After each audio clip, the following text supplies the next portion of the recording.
برے کی دوستی کا برا انجام۔ کچھ سال پہلے خورشید احمد حیات آباد پشاور میں اپنے بیوی بچوں کے ساتھ رہائش پذیر تھا۔ خورشید اپنی کالونی کا مشہور درزی تھا اور کالونی کے لوگ اسے ماسٹر خورشید کے نام سے جانتے تھے۔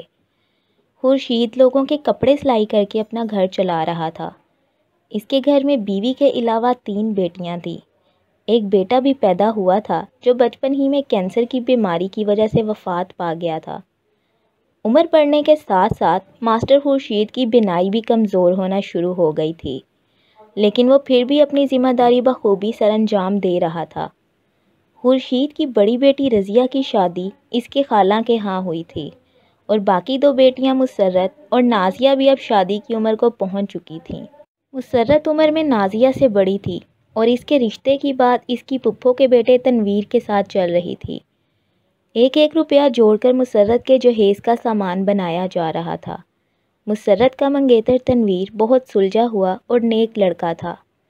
تنویر حیات آباد کے تھانے میں بطور پولیس کانسٹیبل اپنی ڈیوٹی سر انجام دے رہا تھا۔ منگنی کے بعد سے مسرت نے بھی اپنے باپ کا ہاتھ بٹانے کے لیے گھر میں بچوں کو ٹیوشن پڑھانا شروع کر دی تھی۔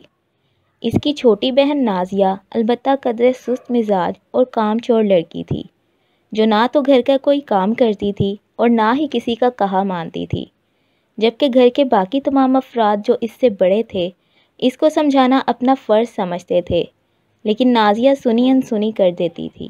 نازیہ نے گھر والوں کے علم میں لائے بغیر محلے کے لڑکے عرفان سے دوستی کر رکھی تھی۔ عرفان کوئی کام دھندہ نہیں کرتا تھا، سارا دن فارغ رہتا اور محلے کے آوارہ لڑکوں کے ساتھ پھرتا۔ نازیہ اپنے باپ اور بہن کی خون پسینے سے کمائی ہوئی رقم سے عرفان کو عیش کروا رہی تھی۔ عرفان آئے دن جھوٹ موٹ کی ضرورتیں بتا کر نازیہ سے رقم بٹورتا تھا اور وہ گھر والوں سے چھپ کر عرفان کو پیسے دیتی۔ ان پیسوں سے عرفان سگریٹ نوشی اور نشہ کرتا، جس کا علم نازیہ کو نہیں تھا، اور وہ بنا سوچے سمجھے اس کو گھر سے پیسے چوری کر کے لا دیتی۔ ماسٹر خورشید اور مسرت اپنی کمائی کا ایک روپیہ گن کر رکھتے تھے۔ جلد ہی ماسٹر خورشید نے محسوس کر لیا کہ گھر میں رکھی ہوئی رقم کم ہو رہی ہے۔ اس نے ایک دن مسرت سے پیسوں کا حساب کروایا۔ جتنی رقم گھر میں موجود تھی، باپ بیٹی کے حساب سے اس سے 2 گنا زیادہ رقم جمع کی گئی تھی، لیکن حساب کرنے کے بعد پتہ چلا کہ پیسے چوری ہوئے ہیں۔ پر یہ سمجھ میں نہیں آیا کہ گھر میں ان کے علاوہ کون آیا تھا جو پیسے چوری کر کے لے گیا۔ اس واقعہ کے بعد سے ماسٹر خورشید نے پیسے گھر کی الماری کی بجائے اپنی دکان میں پڑے ایک صندوق میں رکھنا شروع کر دیے۔ اب جب بھی عرفان نازیہ سے پیسوں کا مطالبہ کرتا، وہ ہر بار کہہ دیتی کہ اب گھر میں پیسے مجھے نہیں علم کے کہاں رکھے ہوئے ہیں۔ عرفان کو تو مفت کی رقم اڑانے کی عادت پڑ چکی تھی۔ آخر ایک دن عرفان نے نازیہ کو دھمکی دی کہ اگر اس نے پیسے لا کر نہ دیے تو وہ اس کے باپ کو بتا دے گا کہ اس کی بیٹی کا میرے ساتھ چکر چل رہا ہے، اور گھر سے جتنے بھی پیسے غائب ہوئے ہیں وہ نازیہ نے چوری کیے ہیں۔ نازیہ اس دھمکی کا کوئی جواب نہ دے سکی، لیکن بعد میں اس بارے میں سوچ کر بے حد پریشان ہو گئی اور گھبراہٹ میں عرفان کو گھر کے دروازے پر بلا کر اسے سمجھانے کی کوشش کرنے لگی۔ اتفاق سے اسی وقت مسرت کا منگیتر تنویر ڈیوٹی سے واپسی پر گھر جانے کی بجائے اپنے ماموں ماسٹر خورشید کے گھر چلا آیا۔ جب تنویر گھر کے دروازے پر پہنچا تو اس نے دیکھا کہ رات کے اندھیرے میں نازیہ گھر کے دروازے کے پیچھے چھپ کر کسی سے باتیں کر رہی تھی۔ تنویر نے آواز لگائی کہ کون ہے وہاں؟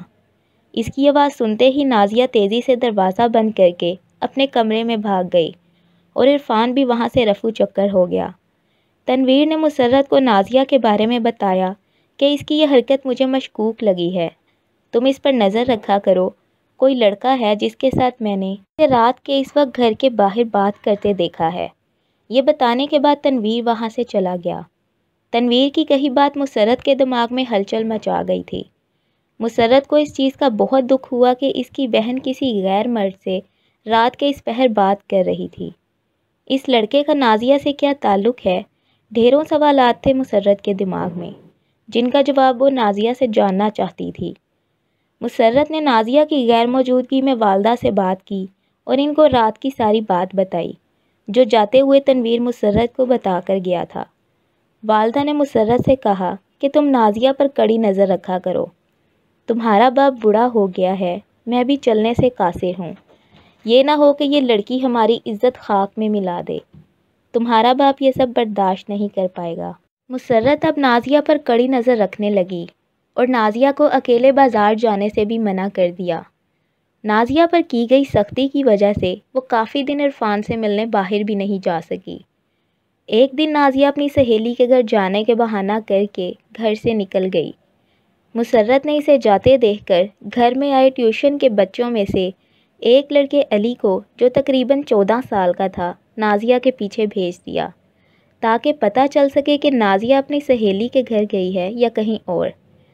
نازیہ سہیلی کے گھر جانے کی بجائے کالونی میں زیر تعمیر ایک عمارت میں چلی گئی، جہاں وہ اکثر گھر والوں سے چھپ کر عرفان سے ملنے آیا کرتی تھی۔ علی، جسے مسرت نے نازیہ کا پیچھا کرنے بھیجا تھا، وہاں چھپ کر ان کی باتیں سننے لگا اور کچھ دیر بعد واپس گھر آ گیا۔ آ کر علی نے مسرت کو بتایا کہ وہ آپ کے ابا کی دکان میں رکھے پیسوں کو چرانے کی بات کر رہی تھی کہ ان پیسوں کو چرا کر عرفان کے ساتھ گھر سے بھاگ جائے گی۔ نازیہ کے اس ارادے کا جب مسرت کو علی نے بتایا تو اس کے ہوش اڑ گئے کہ کیسے نازیہ اپنے بوڑھے باپ کی محنت کی کمائی کو اس شخص کے حوالے کر سکتی ہے اور اس کی ساری زندگی کی کمائی گئی عزت کو کیسے خاک میں ملا کر جا سکتی ہے۔ نازیہ کے گھر آتے ہی مسرت اسے کمرے میں لے گئی اور دھیمے لہجے میں اسے سمجھانے کی کوشش کی۔ نازیہ کو بھی علم ہو گیا کہ مسرت اب سب کچھ جان گئی ہے۔ نازیہ نے دھمکی دی کہ اگر وہ یہ ساری بات ابا کو بتائے گی تو میں سارا الزام تم پر لگا دوں گی کہ تم بھی ہمارے ساتھ ملی ہوئی ہو۔ یہ سن کر مسرت کو شدید صدمہ ہوا اور وہ کچھ کہے بغیر وہاں سے چلی گئی۔ کچھ دن بعد معاملہ جب تھوڑا ٹھنڈا ہوا تو ایک دن موقع پا کر نازیہ پھر عرفان سے ملنے چلی گئی اور اسے بتایا کہ مسرت نے گھر میں سب کو بتا دیا ہے کہ میرا تمہارے ساتھ چکر چل رہا ہے اور ہم پیسے چرا کر بھاگ جانے کا پلان کر رہے ہیں۔ عرفان نے نازیہ کو تسلی دی کہ پریشان نہیں ہو، کچھ بھی نہیں ہوگا۔ عرفان سے مل کر نازیہ واپس گھر چلی گئی۔ اگلے دن ماسٹر خورشید جب اپنی دکان پر گیا تو عرفان بھی اسی کی دکان پر پہنچ گیا اور اسے اپنے اور نازیہ کے تعلق کے بارے میں بتایا اور حکم دیا کہ چوں چرا کیے بغیر رشتے کے لیے ہاں کر دے اور گھر بھی عرفان کے نام کر دے، ورنہ جان سے مار دینے کی دھمکی دی۔ ماسٹر خورشید اچھی طرح جانتا تھا کہ عرفان ایک چھٹا ہوا بدمعاش لڑکا ہے اور وہ اپنی دھمکی پر عمل بھی کر سکتا ہے، لیکن کسی بھی صورت میں ایک باپ اپنی بیٹی کی شادی عرفان جیسے شخص کے ساتھ کیسے کر سکتا تھا؟ اس لیے ماسٹر خورشید نے صاف انکار کر دیا کہ کسی صورت بھی وہ ایسا نہیں کرے گا۔ اس کا صاف انکار سن کر عرفان نے شدید بے عزتی محسوس کی، لیکن اس وقت وہ چپ چاپ وہاں سے چلا گیا۔ اس نے ماسٹر خورشید سے بدلہ لینے کا فیصلہ کر لیا اور وہیں راستے میں رک کر ماسٹر خورشید کا انتظار کرنے لگا۔ ماسٹر خورشید کام زیادہ ہونے کی وجہ سے کافی لیٹ ہو گیا اور جب واپسی کے لیے نکلا تو اندھیرا ہو چکا تھا۔ تھکاوٹ سے چور خورشید جب پل پر سے گزر رہا تھا تو عرفان نے پیچھے سے لکڑی کے دستے سے سر پر وار کر دیا، جس سے ماسٹر خورشید وہیں ڈھیر ہو گیا۔ عرفان کو لگا کہ بوڑھا بے ہوش ہو گیا ہے، وہاں سے بھاگ نکلا۔ خون زیادہ بہہ جانے کی وجہ سے ماسٹر خورشید نے موقع پر ہی دم توڑ دیا۔ ادھر گھر میں مسرت نے کافی دیر انتظار کرنے کے بعد جب دیکھا کہ اس کا باپ ابھی تک گھر نہیں پہنچا تو پریشانی کے عالم میں تنویر کو کال کی اور اسے بتایا کہ ابا ابھی تک نہیں آئے۔ تنویر نے تسلی دی اور کہا کہ میں جا کر ماموں کی دکان پر پتہ کرتا ہوں۔ تنویر پولیس اسٹیشن سے سیدھا ماسٹر خورشید کی دکان کی طرف گیا۔ دکان پر تالا لگا دیکھ کر تنویر گھر کی طرف چل دیا۔ راستے میں پل پر سے گزرتے ہوئے اس نے ایک شخص کو زمین پر پڑے دیکھا۔ نزدیک جانے پر پتہ چلا کہ یہ ماسٹر خورشید یعنی تنویر کے ماموں ہیں۔ تنویر نے جب اپنے ماموں کو آواز دی اور ان کو ہاتھ سے پکڑ کر اٹھانے کی کوشش کی تو ماسٹر خورشید نے کوئی حرکت نہیں کی۔ تنویر نے گھبرا کر ماموں کے دل کی دھڑکن کو چیک کیا جو کہ بند ہو چکی تھی۔ اسے یقین ہو گیا کہ ماموں کی موت ہو چکی ہے تو اس نے فوری طور پر اپنے پولیس اسٹیشن کال کی۔ پولیس نے موقع پر پہنچ کر ماسٹر خورشید کی لاش کو اپنے قبضے میں لے لیا۔ لاش کا مکمل جائزہ لینے کے بعد معلوم ہوا کہ ان کے سر پر کسی نے بھاری چیز سے وار کیا ہے، جس سے ان کی موت واقع ہوئی ہے۔ پولیس نے لاش پوسٹ مارٹم کے لیے بھجوا دی اور واقعہ کی تفتیش کرنا شروع کر دی۔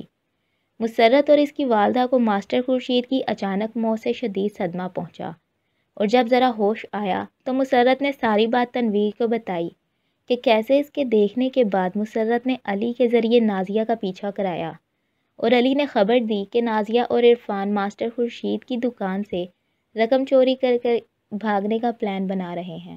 اس پر تنویر کو ساری بات سمجھ میں آ گئی اور اس نے یہ ساری تفصیل پولیس کے تفتیشی افسر کو بتا دی۔ پولیس نے فوری طور پر چھاپا مار کر عرفان کو حراست میں لے لیا اور اس سے کڑی پوچھ گچھ کی۔ شروع میں تو عرفان انکار کرتا رہا، لیکن جب تنویر کے دباؤ پر نازیہ نے بھی اعتراف کر لیا کہ یہ بات اس کے علم میں تھی کہ عرفان اس کے باپ کو دھمکانے کے لیے گیا تھا، لیکن اس نے نازیہ سے وعدہ کیا تھا کہ بات صرف زبانی دھمکی تک رہے گی۔ پھر جب ماسٹر خورشید پر سڑک پر حملہ ہوا تو نازیہ نے عرفان سے پوچھا کہ کیا یہ کام اس کا ہے، تو اس نے صاف انکار نہیں کیا بلکہ معنی خیز انداز میں کہا کہ اب ان کی شادی کا رستہ صاف ہو چکا ہے۔